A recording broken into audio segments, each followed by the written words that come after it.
വിദ്വേഷ പരാമർശ കേസിൽ പി.സി. ജോർജിന്റെ അറസ്റ്റ് വൈകുന്നതിൽ പോലീസിനെ ട്രോളി യൂത്ത് ലീഗ്.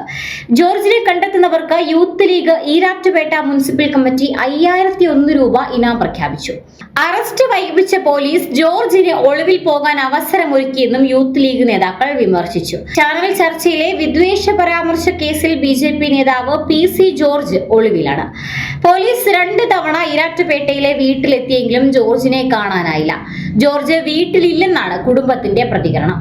തിങ്കളാഴ്ച ഹാജരാകാമെന്ന് അഭിഭാഷകൻ വഴി ജോർജ് പോലീസിനെ അറിയിച്ചിട്ടുണ്ട്.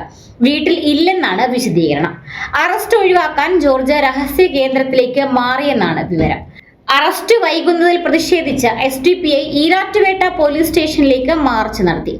യൂത്ത് ലീഗ് നൽകിയ പരാതിയിലാണ് ഈരാറ്റുപേട്ട പോലീസ് ജാമ്യമില്ലാ വകുപ്പ് പ്രകാരം ജോർജിനെതിരെ കേസെടുത്തത്. കോട്ടയം അഡീഷണൽ സെഷൻസ് കോടതിയും ഹൈക്കോടതിയും പി.സിയുടെ മുൻകൂർ ജാമ്യാപേക്ഷ തള്ളുകയായിരുന്നു. കഴിഞ്ഞ ദിവസം ജോർജിന്റെ മുൻകൂർ ജാമ്യാപേക്ഷ തള്ളിയിരുന്നു.